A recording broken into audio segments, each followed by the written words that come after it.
Hello students, now moving toward the next topic, Doppler effect.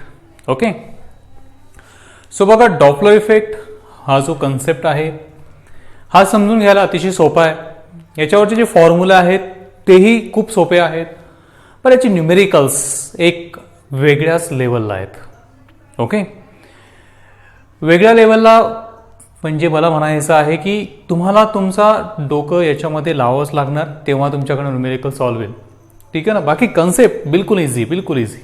Okay, तर पहिले आपण पाहूया की काय असतं Doppler effect. Okay, so title is Doppler's effect. Of course Doppler नावाच्या सायंटिस्टने याला शोधलं, त्याच्या नावाने हा इफेक्ट ओळखला जातो. कसं आहे बघा डॉपलर इफेक्ट. बघा एक गाडी दूर आहे, खूप दूर आहे, आणि ती तुमच्याकडे येते, तिचे एक सायरन आहे. तर त्या गाडीचा आवाज तुम्हाला कसा ऐकू येतो? झूम, लाईक दिस. म्हणजे जवळ येताना आवाज वाढत जातो झूम, आणि दूर जाताना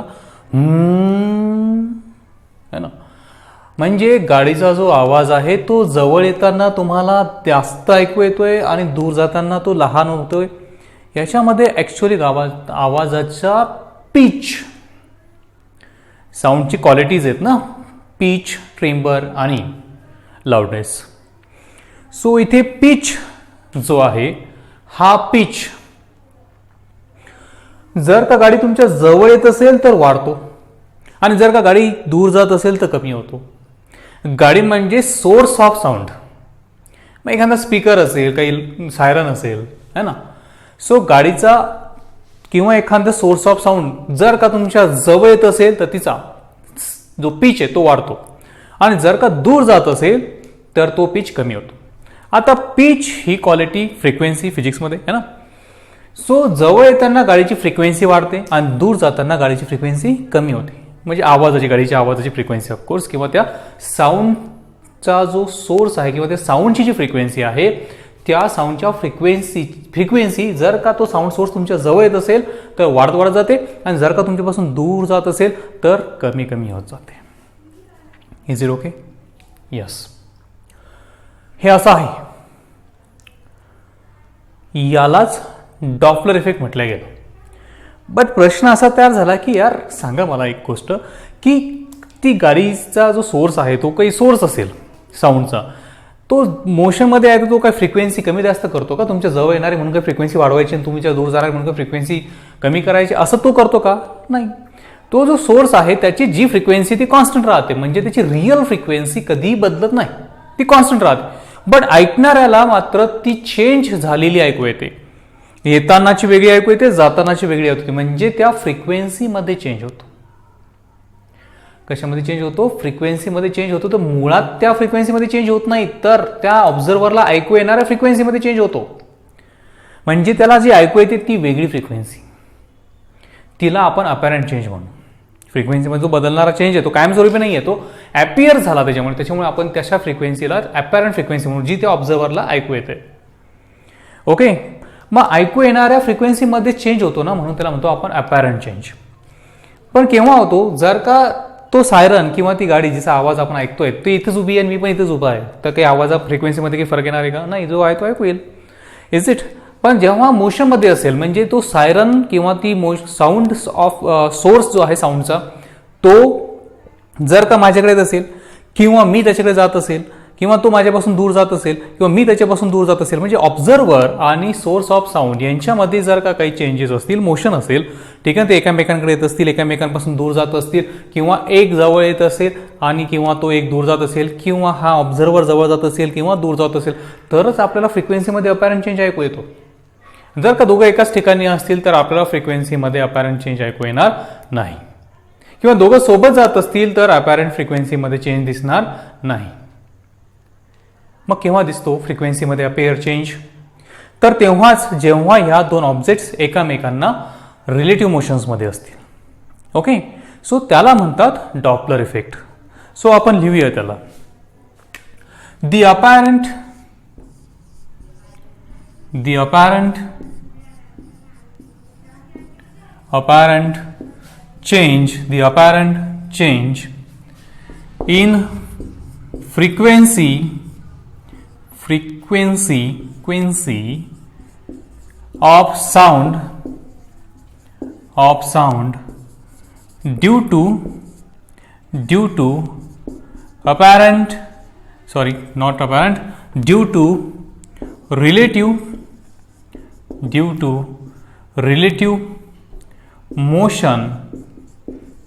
to relative motion between source of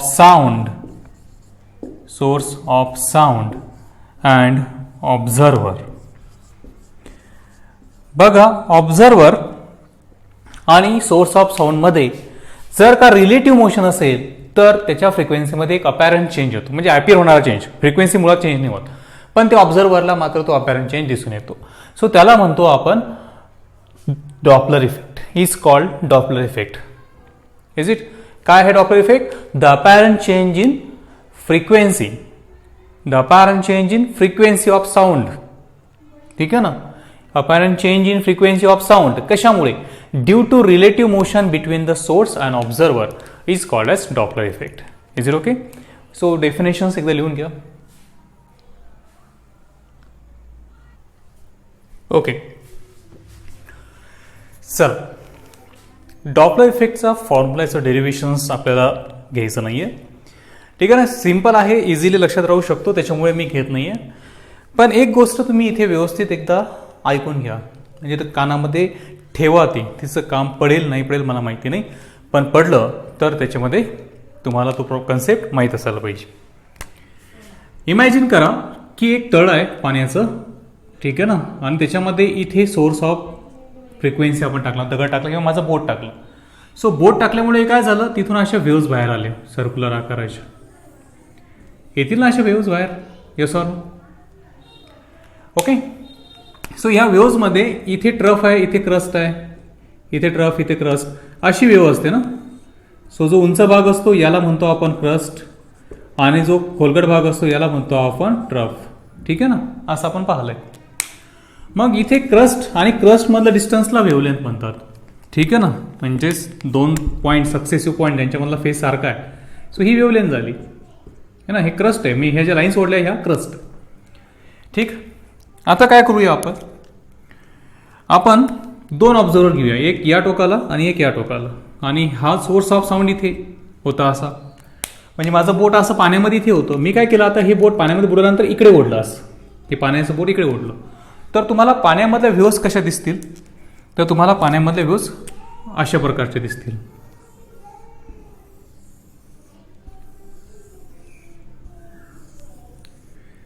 okay नाही? मी जर का बोट इकडे ओढतो ना, इथे सोर्स ऑफ असं इकडे ओढतोय, तर अशा पद्धतीने दिसेल तुम्हाला. तर बघा, ह्या लाईन्स म्हणजे काय होत्या, तर ह्या लाईन्स होत्या क्रस्ट. मग बघा, इथे क्रस्ट आणि क्रस्ट मधलं इथलचं डिस्टन्स आणि क्रस्ट आणि क्रस्ट मध्ये इथलचं डिस्टन्स. सो या दोन डिस्टन्समध्ये खूप फरक पडला की नाही? म्हणजे हा सोर्स होता, म्हणजे माझं बोट सोर्स होता, ज्याच्यामुळे व्हेव तयार झाल्या. जर का तो ऑब्झर्वरकडे गेला तर काय झालं, इथे क्रस्ट मधलं डिस्टन्स कमी झालं, म्हणजे वेव्हलेंथ काय झाली, कमी. आणि जेव्हा ऑब्झर्वर पासून तो दूर चालला सोर्स, तर वेव्हलेंथ काय झाली, वाढली. कळते? म्हणजे जेव्हा सोर्स ऑफ वेव्ज, म्हणजे साऊंड वेव्ज असतील किंवा लाईट वेव्ज सुद्धा असू शकतात, जर का सोर्स हा ऑब्झर्वर कडे जात असेल तर वेव्हलेंथ कमी होते. बघा, सोर्स ऑब्झर्वरकडे जात असेल तर वेव्हलेंथ कमी होते, आणि सोर्स ऑब्झर्वर पासून दूर जात असेल तर वेव्हलेंथ वाढते. आता वेव्हलेंथ मुळे फ्रिक्वेन्सी. ठीक आहे, पण तो एक बाजूला ठेवूया आपण तो पॉईंट. नेक्स्ट पॉईंटकडे तुम्ही लक्ष द्या की बघा, इथे जर का या पद्धतीने इथे ऑब्झर्वर जर का मोशनमध्ये असता, हा इकडे आला असता ऑब्झर्वर, तर या व्ह्यूजला काही फरक नसता पडला. बघा, इथे दगड ठेवला आपण आणि ड्रोन कॅमेऱ्याने आपण काय करतोय, त्याला शूट करतोय. ओके. सो जर का आपण त्याला ड्रोन कॅमेरा शूट करतोय, तो ऑब्झर्वर आहे, तो लिसनर असेल, ड्रोन कॅमेऱ्यामध्ये माईक लावलेला असेल तर. ओके. तर तो त्या पाण्यामध्ये दगड टाकला, तिथून त्या जिथे सोर्स आहे व्ह्यूजचा तिथपर्यंत आला, तर व्ह्यूजला काही फरक पडतो का? नाही. म्हणजे ऑब्झर्वरच्या मोशनने व्ह्यूजच्या वेव्हलेंथला काही फरक पडत नाहीये. पण सोर्स जो आहे, तो बोट आहे माझं, ते जर का मूव्ह झालं, म्हणजे सोर्स जो आहे, जो वेव्ह जनरेट करतोय, तो सोर्स जर का मोशनमध्ये असेल तर त्याच्यामुळे वेव्हलेंथमध्ये फरक पडतो. लक्षात, म्हणजे सोर्सच्या मोशनमुळे वेव्हलेंथमध्ये फरक पडतो. परत एकदा ऐका, या कन्सेप्टचं मी शिकवणाऱ्या पुढच्या या भागामध्ये काहीही काम पडणार नाहीये, पण लक्षात घ्या माझं सेंटेन्स मे बी याच्यावर एखादा न्यूमेरिकस तुम्हाला सापडू शकतो. स्पेशल जे मेन ॲडव्हान्सवाले मुलं थोडंसं लक्ष द्या याच्याकडे, की ऑब्झर्वरच्या मोशनने वेव्हलेंथला फरक पडला नाही, पण सोर्सच्या मोशनने बघा सोर्सच्या मोशनने वेव्हलेंथला फरक पडला. ठीक, बस एक डोक्यात ठेवा, हे कानामधून गेलंय तुमच्या मेंदूपर्यंत पण आहे ते गेलेलं. फक्त लक्षात ठेवा की काय म्हणतो मी, की ऑब्झर्वरच्या मोशनने वेव्हलेंथला फरक पडला नव्हता, वेव्हलेंथला. ओके, पण सोर्सच्या मोशनने मात्र वेव्हलेंथला फरक पडला होता. ठीक, ओके. आता जी मी गोष्ट सांगितली त्याला आता दूर लोटून द्या. ओके, आणि पुढे पाहूया डॉपलर इफेक्ट. परत एकदा डॉपलर इफेक्टची डेफिनेशन मी तुम्हाला क्लिअर करून देतोय. काय म्हणतोय डॉपलर इफेक्ट? डॉपलर इफेक्ट म्हणतो की apparent change in frequency due to the relative motion between source of sound and observer आणि सोर्स ऑफ साऊंड मध्ये असा रिलेटिव्ह मोशनमुळे फ्रिक्वेन्सीमध्ये एक अपॅरंट चेंज येतो. त्या अपॅरंट चेंजला आपण डॉपलर इफेक्ट असं म्हणणार आहोत. ओके, ठीक.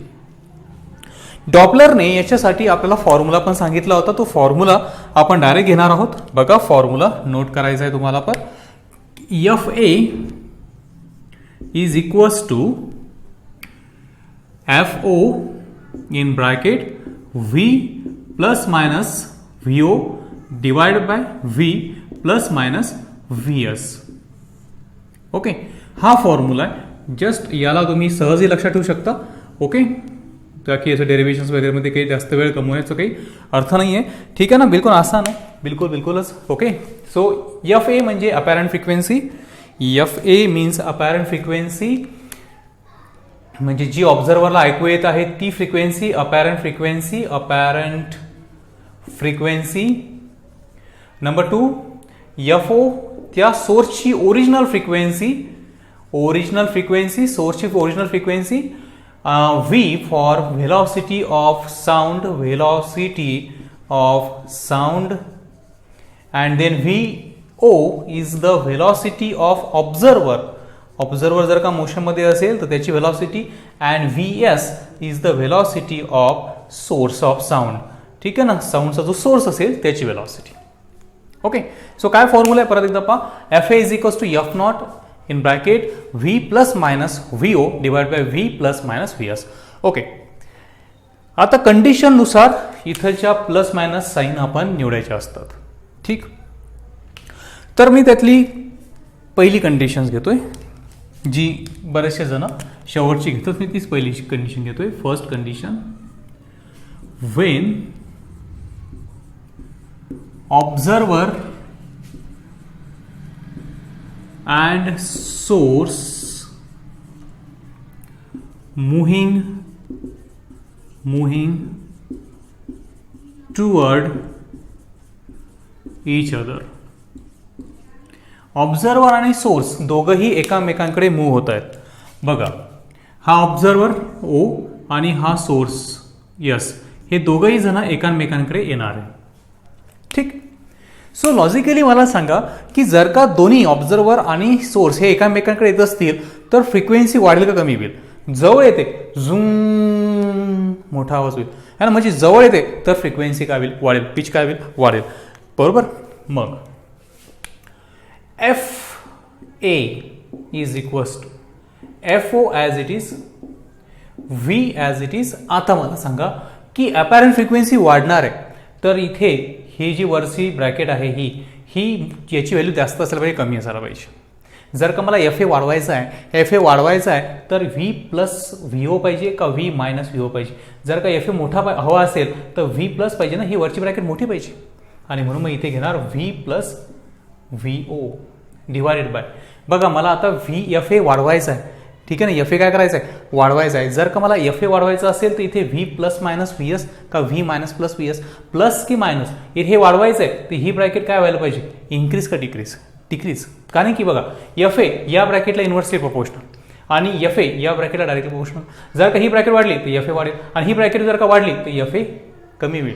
मग ही ब्रॅकेट जर का कमी झाली तर एफ ए वाढेल. आता ऑब्झर्वर आणि सोर्स जर काय एकमेकांकडे येत असतील तर एफ ए वाढायला पाहिजे. एफ ए वाढवायचं असेल तर ही ब्रॅकेट काय करावं लागेल, कमी करावं लागेल. हिची व्हॅल्यू काय करावं लागेल, कमी घ्यावं लागेल. हिची व्हॅल्यू कमी होण्यासाठी इथे ॲडिशन होणं गरजेचं आहे का सबस्ट्रॅक्शन, सबस्ट्रॅक्शन होणं गरजेचं आहे. म्हणून मग इथे तुम्ही कोणती साईन निवडायला पाहिजे, व्ही मायनस व्ही एस.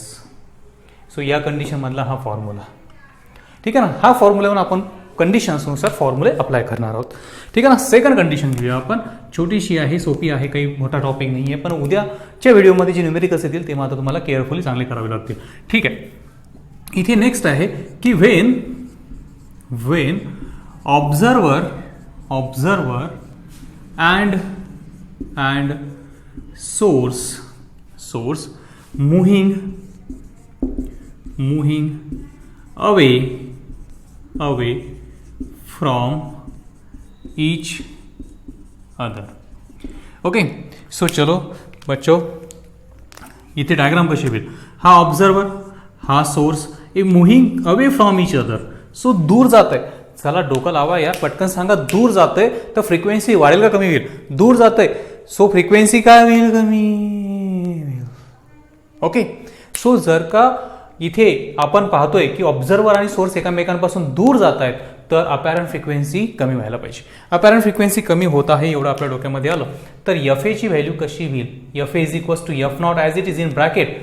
बघा एफ ए कमी करायचं आहे तर हे या ब्रॅकेटला तर डायरेक्टली प्रोपोर्शनल आहे. सो इथे व्ही प्लस व्ही ओ होईल का V minus V O.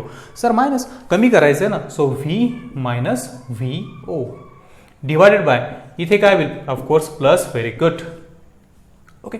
So V minus VO, V minus VO upon V plus VS. Is it simple? Yes or no? Yes. ठीक आहे. चला एक पुढच्या कंडिशन्स मधला फॉर्म्युला बनवा. कंडिशन्स देतो मी, तुम्ही फॉर्म्युल्यावर मी तुम्हाला 2 मिनिटं 5 मिनिटं देतो. तुम्ही फॉर्म्युला बनवून पाहायचा आहे आणि मग चेक करायचं आहे की तो करेक्ट निघाला की नाही निघाला. याच्यामध्ये when observer is at rest, observer कसा आहे, रेस्टला, त्याच्यामधली पहिली condition, and source moving toward observer. चला दिमाग लावा. ओके. सो सगळ्यात आधी यार when observer is at rest, observer रेस्टला आहे तर मी या व्हीओची किंमत, ऑब्झर्वरची व्हेलॉसिटी व्हीओची किंमत किती घ्यायला पाहिजे. सो सर इथे जर का ऑब्झर्वर रेस्टला आहे तर तुम्ही व्हीओ घ्यायला पाहिजे 0. ओके. कंडिशन डायग्राम काढतो मी.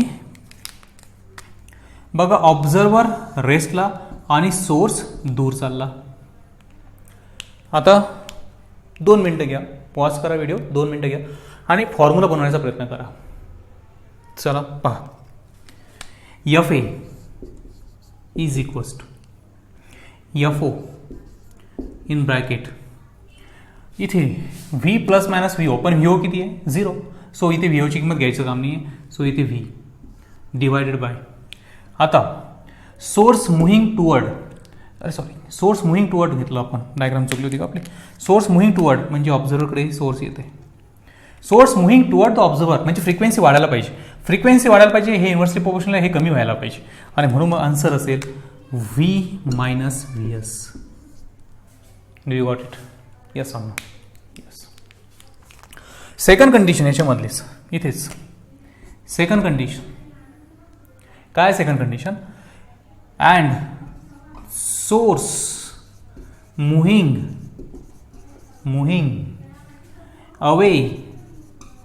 Away from observer. चला बनवा फॉर्म्युला. ठीक आहे ना, मी डायग्राम करतोय. ऑब्झर्वर रेस्टला, सोर्स मुव्हिंग अवे. ओके. चला फॉर्म्युला बोलो. ठीक आहे, मी डायरेक्ट लिहितोय, तुम्हाला ऐकू येईल असं लिहितोय, म्हणजे लिहितोय पण तुम्हाला दिसेल की नाही मला माहीत नाही. ठीक आहे ना, तर ऐकू तर येईल नक्कीच. फॉर्म्युला येतो F A is equals to F not in bracket V upon V plus V S. V plus, इथे प्लस घेतलं कारण की हा दूर चालला तर हे कमी व्हायला पाहिजे, फ्रिक्वेन्सी वाढायला पाहिजे, हे कमी व्हायला पाहिजे म्हणून इथे प्लस घेतलं. Is it okay? कंडिशन समजल्या नाही समजल्या. बघा सिंपल कंडिशन्स आहेत. जर का जवळ येणार आहेत, ठीक आहे ना, दोघांपैकी एक जण जवळ येणे किंवा दोघंही जवळ येणे, तर फ्रिक्वेन्सी वाढायला पाहिजे. दोघांपैकी एक जण दूर जाणे किंवा दोघंही दूर जाणे, फ्रिक्वेन्सी कमी व्हायला पाहिजे. जर फ्रिक्वेन्सी वाढवायची असेल तर वरची ब्रॅकेट प्लस, आणि फ्रिक्वेन्सी कमी करायची असेल तर खालची ब्रॅकेट प्लस, है ना.